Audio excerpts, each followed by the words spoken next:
has declared war and joined the United Nations. Just what does this mean to the people of the United States and to our fighting allies?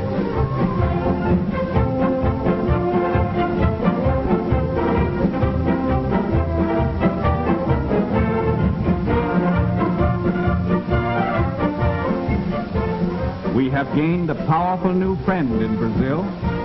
Brazil's territory covers 47% of the South American continent. 250,000 square miles larger than the United States proper. Larger than all Europe, excluding Russia. But let's look beyond the map. How can Brazil and her people help us to win the war?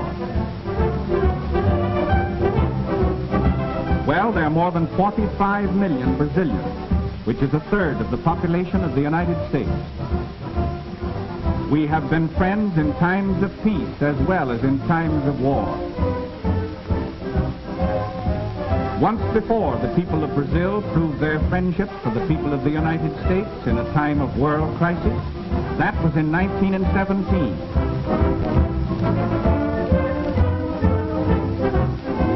The two peoples have much in common. Like ourselves, the Brazilians are very cosmopolitan in character. They are a progressive people with a constitution that guarantees protection to all workers and modern social legislation.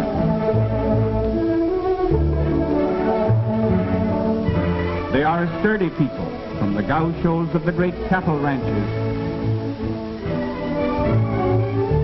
the workmen on the rich coffee and cotton plantations, and the orange groves of her rich valleys and plains to the city dwellers.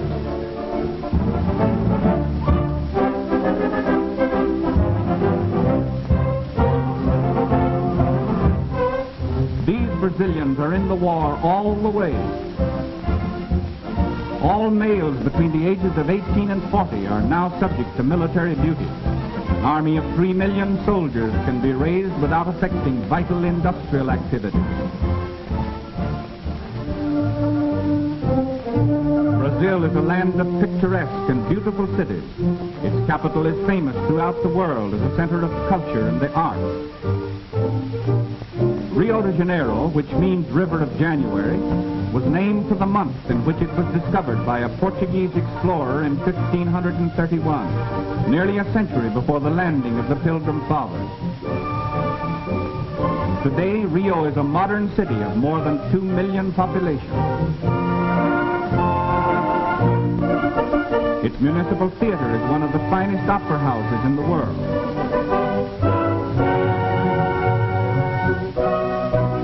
The Tiradentes Palace has, since January 1942, come to be known as the birthplace of Hemisphere unity, for it was here that the 21 American republics drew up the momentous Rio Charter, a far-reaching agreement of mutual faith, collaboration, and protection.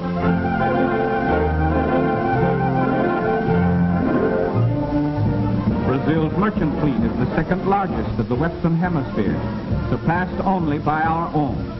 And despite torpedoings by Axis submarines when Brazil was still at peace, these ships will prove invaluable in transporting raw materials to the United States and convoying military equipment to distant theaters of war.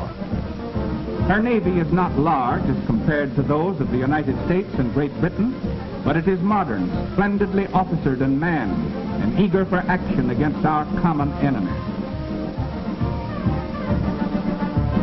These fine ships and fighting men throw the balance of naval power that much further in favor of the United Nations.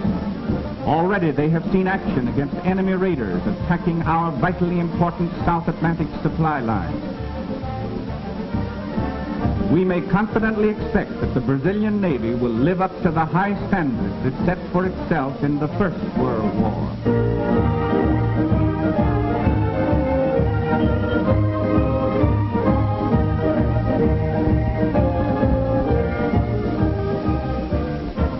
Backing up its navy is Brazil's large and rapidly growing air force. These splendid new airfields, through the courtesy of our good neighbor and ally, are now available to our long-range flying fortresses and liberators.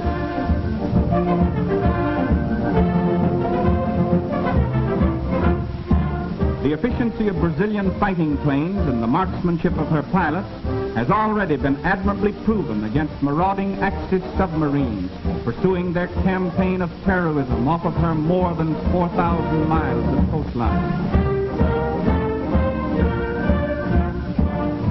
Getulio Vargas, Brazil's progressive president, has long been an ardent advocate of inter-American solidarity, military preparedness, and hemispheric collaboration.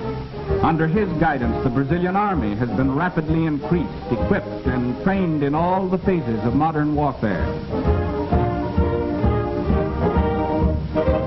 Brazil's total mobilization and training is already well underway toward that 3 million mark.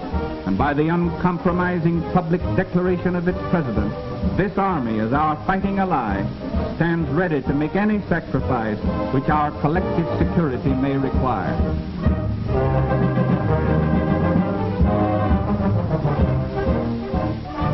Under government supervision, Brazil is now manufacturing modern aircraft. Other war materials are also being manufactured on production lines patterned after those of our own great plants.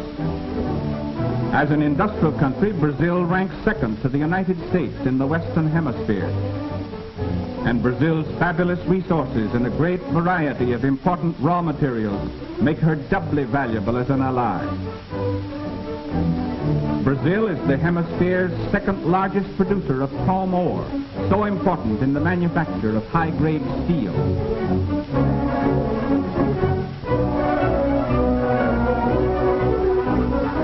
These war factories in the United States use large quantities of Brazilian manganese, highest-grade iron ore, zinc, nickel, and other minerals essential to the manufacture of tanks, machine guns, warships, and other necessities of modern warfare.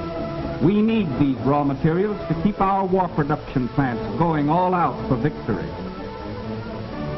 Brazil produces a large quantity of bauxite, from which the aluminum used so extensively in our combat planes is made. Brazil is the world's only source of high-grade crystal in substantial quantities, so essential in the manufacture of the electrical, optical, and precision instruments which have such a vital place in modern warfare.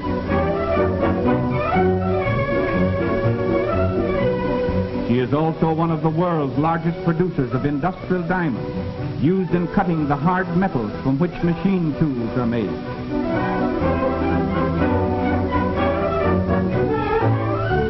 She can produce enough of the basic material for making explosives to supply the entire world. We all know that Brazil leads the world in the output of coffee, but far more important in wartime, the great jungle forest of the Amazon Valley is the cradle of the rubber industry. In 1903, this area supplied more than 3/5 of the entire world's consumption of rubber. The seeds of rubber trees such as these, smuggled out of the Amazon country, shifted the rubber production of the world to the Far East. But that supply of this tragically important product is now among the spoils of war in the hands of the Japanese. However, 1.5 million square miles of wild rubber trees in the friendly Brazilian Amazon basin is again being tapped to supply the needs of the United Nations. Brazil's production of rubber alone may prove to be a decisive factor in winning this war.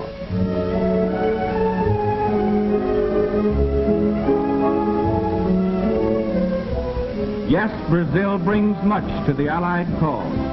Not only the weight of her resources and manpower, but the militant spirit of her people and the reaffirmation of her friendship for the people of the United States, a friendship which we welcome with gratitude and which shall never be forgotten.